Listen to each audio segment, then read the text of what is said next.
22 नंबरच्या प्रॉब्लेम मध्ये तुम्हाला कॅपिटल फंड दिलाच नाही, तर मग तुम्हाला स्वतःहून कॅपिटल फंड काढावा लागेल आणि त्या कॅपिटल फंडासाठी तुम्हाला ओपनिंग बॅलन्स शीट काढावं लागेल. तुमच्या रेग्युलर बॅलन्स शीटला तारीख किती आहे? 31/3/20. तर ह्याचं ओपनिंग किती असेल? 1/4/19. मग ह्या ओपनिंग बॅलन्स शीट मध्ये घ्यायचं काय? तुमच्या त्या रिसिप्टला टू बॅलन्स बीडी कॅश वगैरे दिलेलं असते का? ती कुठे घ्यायचं? असेटला. तुमच्या रिसिप्टला गेल्या वर्षाचे ट्युशन फीस सबस्क्रिप्शन ती पण कुठे घ्यायचे? असेटला. आणि तुमच्या रिसिप्ट अँड पेमेंटच्या खाली ज्या ऍडजस्टमेंट दिलेल्या असतात का, त्याच्या 1/4 वाल्या ऍसेट आणि लायबिलिटी, ऍसेट आणि कुठे घ्यायच्या? लायबिलिटीला. मग ऍसेट साइड ची टोटल जास्त असते, लायबिलिटीला फरक पडतो, त्याला काय म्हणायचं? Capital fund. मग एकदा का कॅपिटल फंड काढला की आपण मग आपल्या रेग्युलर प्रॉब्लेमला सुरुवात करू शकतो. ओके. मग आता ह्या 22 नंबरचा प्रॉब्लेम घेण्यापूर्वी आपल्याला पहिल्यांदा कॅपिटल फंड काढावं लागेल. त्याला तारीख टाका 1/4/19.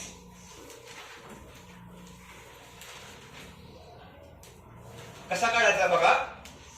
तुमच्या रिसिप्टला टू बॅलन्स बीडी कॅश दिले का? किती दिले? ते असेटला घ्या ओपनिंग बॅलन्स शीटच्या.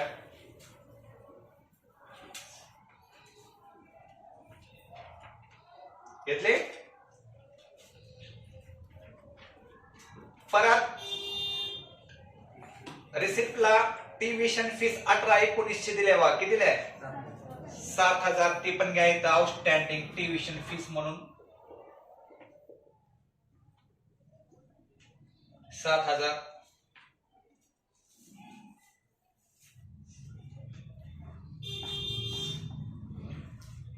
आता रिसिप्ट मधलं आणि पेमेंट मधलं आणखी काय घेण्यासारखं काहीच नाही. ओके. आता खाली ऍडजस्टमेंट बघा. शेवटची 6 नंबरची ऍडजस्टमेंट बघा. 1/4/19 ऍसेट आणि लायबिलिटी दिलेत बघा तुम्हाला. त्यात पहिले कुठले ऍसेट दिले? बिल्डिंग. ऍसेटला घ्या 18 लाख.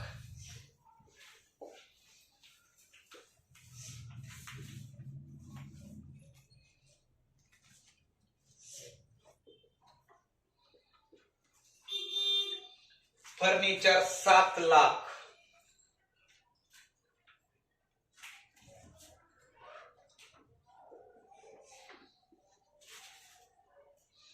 बुक्स 5 लाख.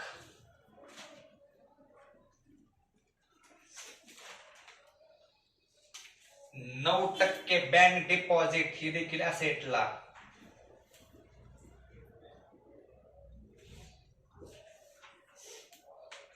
तीन लाख. परत मित्रांनो ते ट्युशन फीस रिसिवेबल आहे का? ते मगाच घेतलं आपण. ते लायबिलिटीचं घ्या किंवा सॉरी रिसिप्टचं घ्या किंवा ऍडजस्टमेंट मधलं घ्या, एकूण एकच आहे. आणि लास्ट आयटम कुठला आहे? बँक. हे bank overdraft asset line liability. Bank overdraft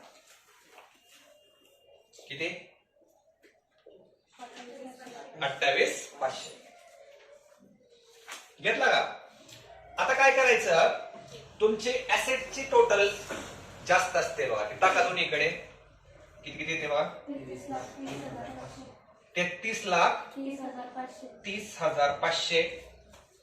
33,30,500.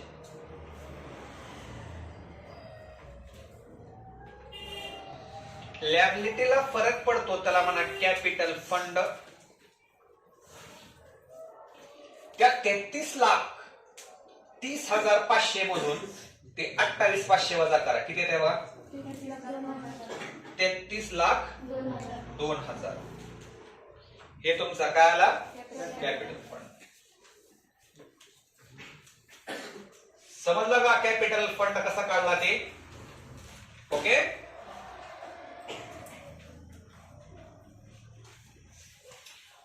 आता आपण ह्या तयार केलेल्या ओपनिंग बॅलन्स शीट पासूनच प्रॉब्लेमला सुरुवात करायची. आलं लक्षात? आता गंमत सांगतो. तुमच्या लायबिलिटीला बँक ओव्हरड्राफ्ट म्हणजे ठेवीवरचं कर्ज किती देणं होतं? 28,500. आणि तुम्ही पेमेंटला बँक ओव्हरड्राफ्ट 28,500 देऊन टाकले बघा. देणं होतं, देऊन टाकलं नाही. कट करा, कुठेच घ्यायचं नाही, ते पण घ्यायचं नाही, पेमेंट पण घ्यायचं नाही. ओके, कळालं का ते? त्यानंतर काय रे, कॅपिटल फंड घ्या लायबिलिटीला 33,02,000. 5 ओळी सोडा.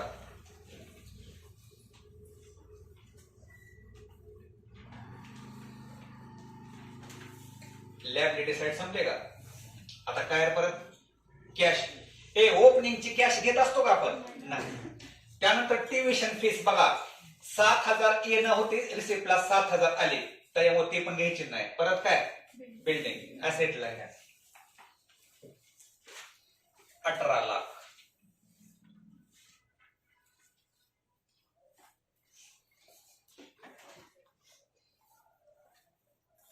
परत काय,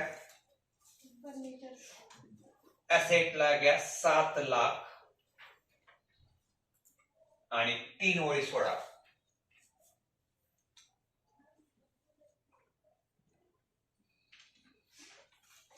परत काय, बुक्स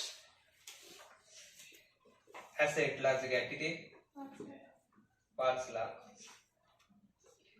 3 ओळी सोडा.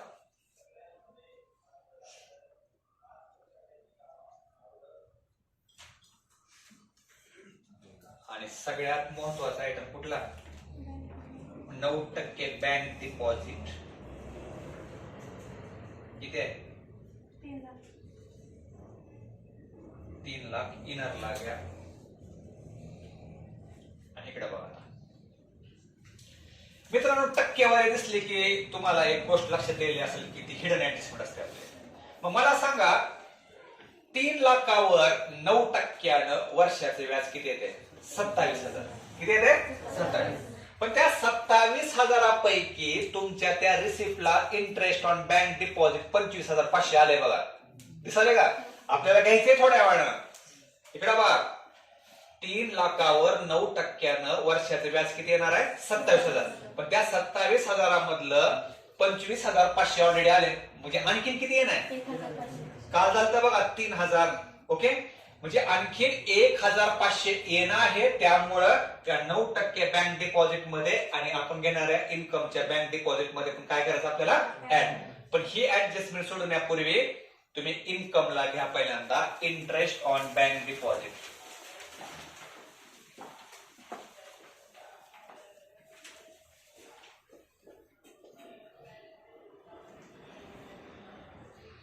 $25,500 घ्या इनरला. त्याच्यात ऍड आउटस्टँडिंग 1,500. आता आउटरला आलं बघा 27,000 आलं का? आणि बघा या बँक डिपॉझिट मध्ये पण ऍड करा ऍसेटला ऍड आउटस्टँडिंग 1,500. आउटरला किती मग बँक डिपॉझिट? 3,01,500. तुम्हाला आणखीन 2 कन्सेप्ट राहायला सांगतो. समजा मित्रांनो, तुमच्या इन्कम साइडला 27 ते 27,000 आलं असतं तर कुठे घेतलं असतं का? नाही. तुमच्या इन्कम साइडला काहीच रक्कम आली नसती तर किती ऍड केलं असतं? 27 ला 27,000 ऍड केले असते. पण समजा तुमच्या इन्कम साइडला जर समजा 20,000 दिलं असतं पहिलं, किती? 20,000. आणि 9%ने किती येईल? 27,000. म्हणजे आणखीन किती येणं होतं? 7,000. ते 7,000 दोन्ही मध्ये पण काय केलं असतं आपण? ऍड केलं असतं. लक्षात आला पॉइंट? तर आता का आपण तयार केलेली बॅलन्स शीट संपलेली आहे. आता आपण आपल्या प्रॉब्लेम मधल्या रिसिप्ट साइडला येऊया. आलात का सगळ्यांनी? तर रिसिप्टचा कॅश बॅलन्स घ्यायचा नाही. गेल्या वर्षीची 18-19 ट्युशन फीस घ्यायची नाही. चालू वर्षाची घ्या ट्युशन फीस इन्कमला 70,000. इनरला घ्या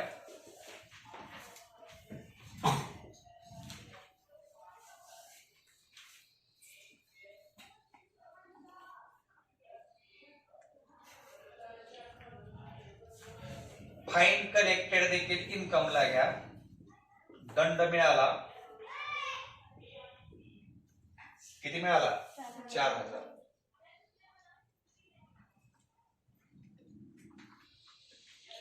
आत्ताच आपण इंटरेस्ट ऑन बँक डिपॉझिट घेत होतो 25,500 घेतलंय घ्या ना. परत काय इन्कमलाच घ्या ऍडमिशन फीस किती आहे इनरला घ्या.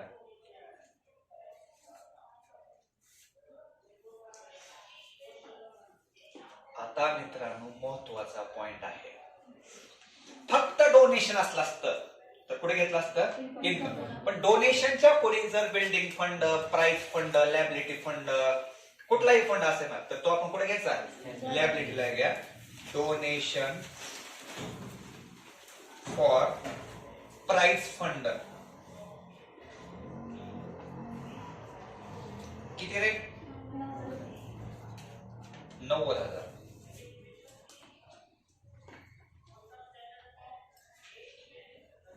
आणि रिसिप्टचा लास्ट आयटम कुठला आहे गव्हर्नमेंट गॅरंट इन्कमला घ्या इनरला घ्या. 1,00,000 किती आहे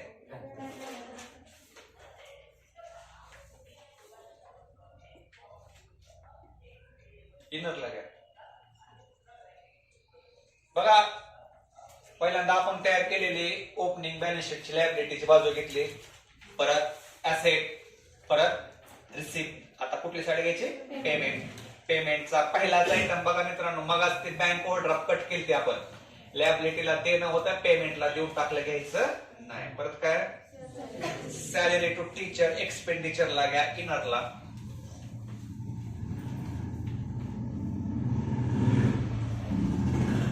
$2,00,000.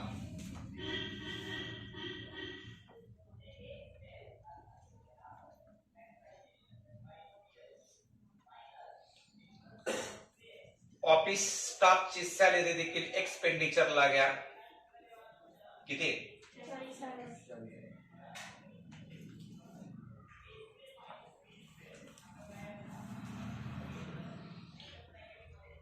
आता मित्रांनो तुम्हाला बुक्स दिले.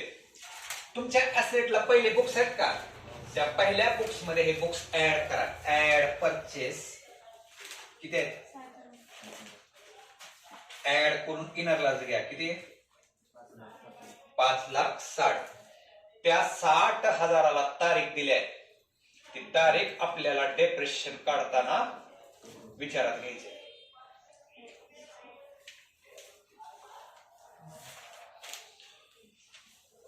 प्रिंटिंग अँड स्टेशनरी एक्सपेंडिचरला 7,000.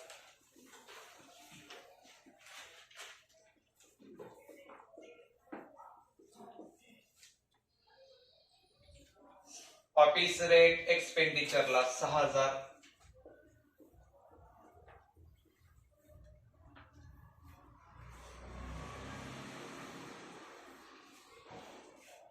रिपेअर्स एक्सपेंडिचरला 3,000.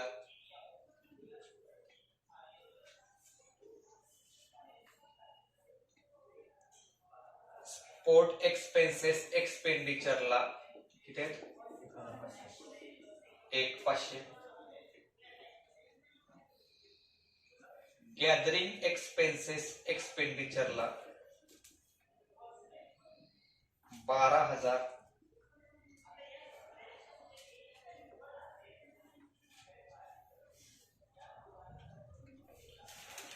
आता मित्रांनो कुठला आयटम आहे फर्निचर. पहिल्या फर्निचर मध्ये काय करायचं ऍड परचेस किती 40 ऍड करून किती येते याच्याही कंसात दिलेली तारीख जी आहे डेप्रिशिएशन काढताना महत्वाचे ठरणार आहे. आणि शेवटी कॅश इन हँड आणि कॅश ॲट बँक असेटला घ्या.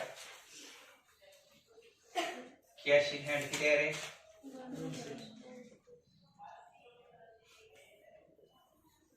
आणि कॅश ॲट बँक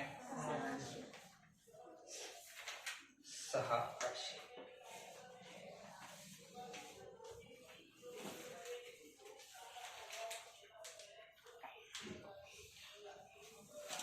या ठिकाणी पोस्टिंग संपलेले आहे. आता आपल्याला ऍडजस्टमेंट घ्यायची आहे. त्यातली पहिली ऍडजस्टमेंट बघा for the current year 19-20 tuition fees outstanding 10,000. मित्रांनो एकदम सोपी ऍडजस्टमेंट आहे. ट्युशन फीस इन्कमला आहे बघा, त्यातले आणखीन 10,000 ट्युशन फीस आपल्याला येणार आहेत. त्यामुळे त्या ट्युशन फीस मध्ये ऍड आउटस्टँडिंग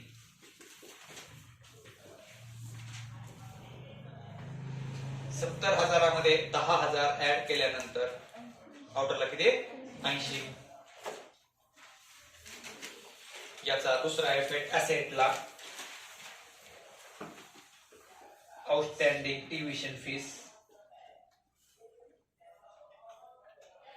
10,000.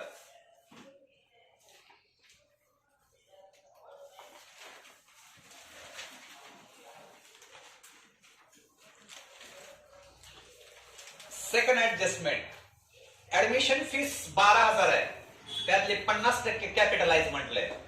मग ऍडमिशन फीस मधून लेस कॅपिटलाइज 50%, 12,000वर 50%ने किती येत आहे 6,000. आउटर किती येईल 6,000. ही 6,000 रक्कम कॅपिटल फंडात ऍड. ऍडमिशन फीस किती हजार 6,000.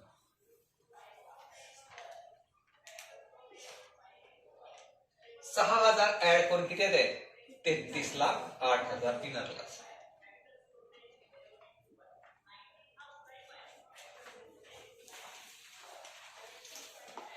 तिसरे ऍडजस्टमेंट बघा, आउटस्टँडिंग सॅलरी किती रक्कम देणे आपल्याला 12,000. आपल्या एक्सपेंडिचरला सॅलरी आहे, त्यामध्ये ऍड आउटस्टँडिंग 12,000.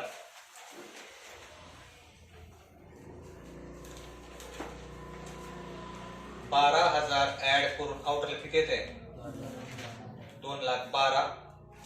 याचा दुसरा इफेक्ट लॅबिलिटीला आउटस्टँडिंग सॅलरी 12,000.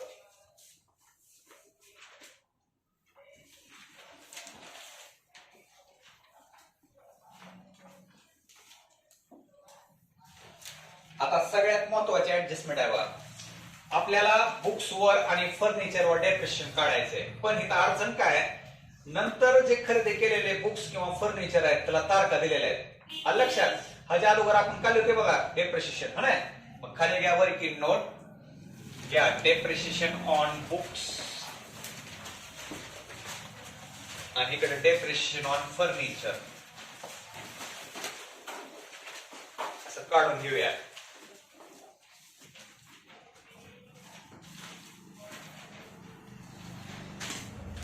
बघा इकडे आता बोर्डाकड ओपनिंगचे बुक्स किती आहेत रे पहिले 5 लाख आहेत. त्यावर किती टक्के सांगितले रे, मग 10% किती येत आहे 50,000.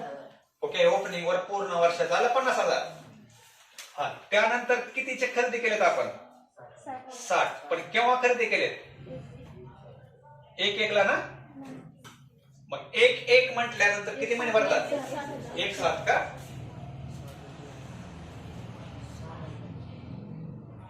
एक 7 ला म्हटल्यावर किती महिने भरतात 9. बघा इकडे आता कसं काढायचं त्याच्यावरच बघा.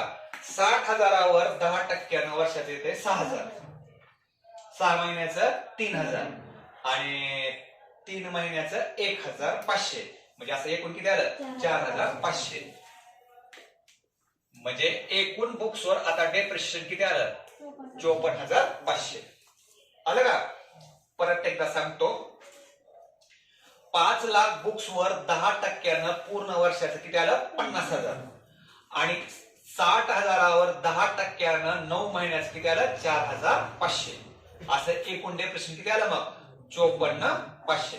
आता असं डेप्रिशिएशन कुणाचं काढायचंय फर्निचर. ओपनिंग फर्निचर किती आहे बघा 7 लाख. 7 लाखावर किती टक्के आहे 15% येते बघा 1,05,000. 1 लाख किती येते 5,000. आणि नंतर परचेस कितीच केले 40,000. पण ते केव्हा केले 1/1. बरोबर आहे का. कसं काढायचं बघा आता मित्रांनो, 40,000वर 15% वर्षाचे किती येते 6,000. 6 महिन्याचा 3000 आणि 3 महिन्याचं 1500. एक एकच तारीख आहे ना? असं किती आलं मग? 1,06,500. नीट लिहून घ्या.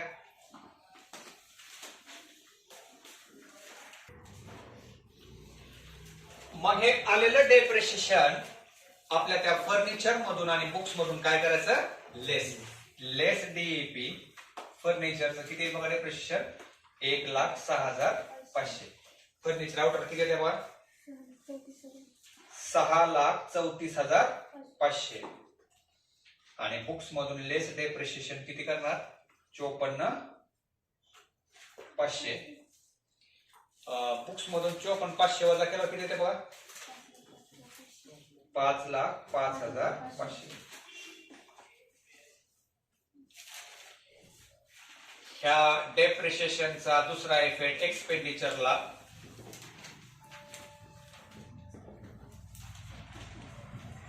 फर्निचर 1,06,500 आणि बुक्स 54,500.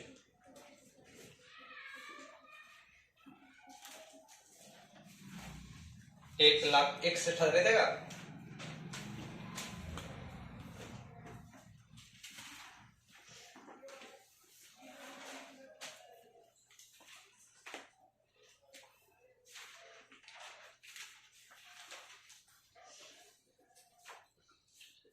आता शेवटचे ऍडजस्टमेंट बघा.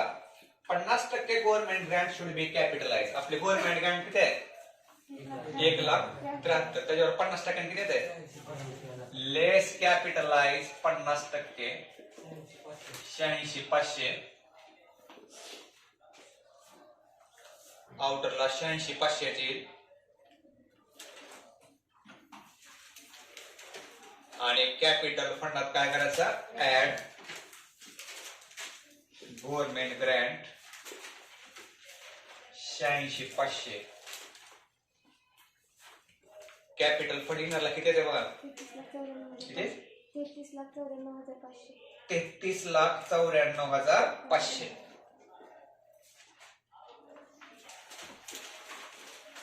मित्रांनो, त्या शेवटच्या ऍडजस्टमेंट मधल्या ओपनिंग ऍसेट, ओपनिंग लायबिलिटी तर आपण त्या ओपनिंग मध्ये घेतलेल्या होत्या. त्यामुळे आपला या ठिकाणी प्रॉब्लेम संपलेला आहे. आता या प्रॉब्लेम मध्ये तुम्हाला एक्सपेंडिचरची साईड मोठी दिसणार आहे बघा आणि इन्कमला फरक पडणार आहे. त्याला म्हणायचं आपल्याला डिफिसिट. मग घ्या एक्सपेंडिचर साईड किती आली बघा? किती आले?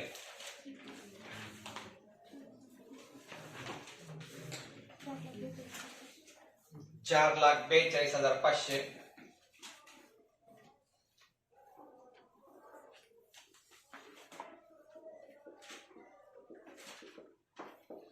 इन्कमला फरक बाय डिफिसिट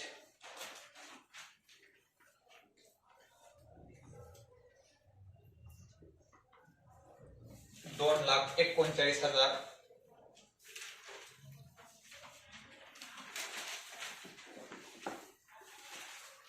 कॅपिटल फंडातून डिफिसिट लेस करा 2,39,000.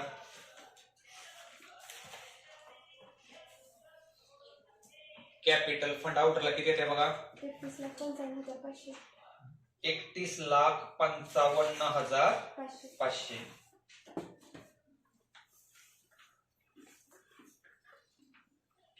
आणि टॅली होणार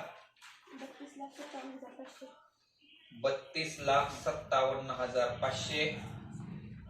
32,57,500.